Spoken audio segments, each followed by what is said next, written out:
Have you ever heard this phrase about someone? Well, they do good work poorly. Well, what does that mean? What does that phrase mean? Well, it's certainly not something I would ever want to be said about myself, and I'm sure you don't want to be categorized that way either. So, what does it mean? Doing good work poorly. Well, what it means is that by the time the work is completed, it's good. It may not be great, but it's good. But the journey to get to that was too painful. It may have taken too long. There may have been a lot of mistakes along the way.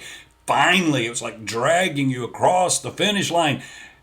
It's there's something I call the pain to benefit ratio, and if that gets out of balance into the negative, and it's more painful to work with you than the benefit that is received from you doing the work, that's going to create issues. It's going to cause a problem.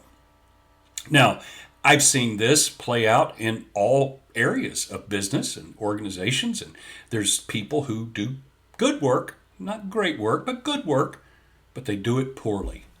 It means they're hard to work with. They're hit or miss on their deadlines. Other people are constantly waiting for them to finish so that they can come in and do what they need to do as part of the process. This is not something that you want assigned to you. If you're a leader or a part of a team, you want to do good work. In fact, you should aspire to do great work. You should keep growing and learning and enhancing your skill sets. And you should learn to really understand the scope of work. If you make a mistake, own it. Own up to it. Be accountable for it. Take responsibility for it. And then don't repeat it. Learn from it. Move forward. People will give grace for that.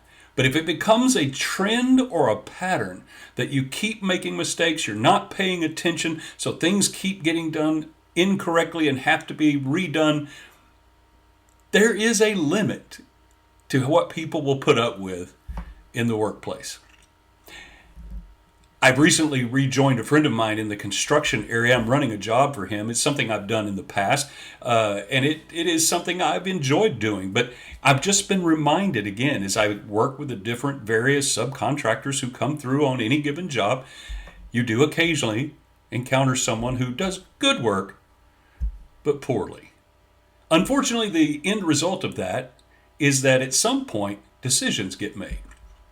And you might wind up not being the person who actually makes it to the end of the job. This happens. It has happened recently. Without going into all the details, I just want to tell you this is not who you want to be.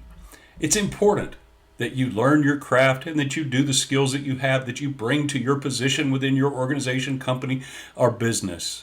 That's important. You also want to be fully conscious and aware of your deadlines. Hit those deadlines. Remind yourself, be clear on the scope of work, and pay attention. Listen when instructions about what is desired are given to you. If you will do those things, if you will focus on those positives, then that's the way that you're going to avoid ever being referred to as a person who does good work poorly.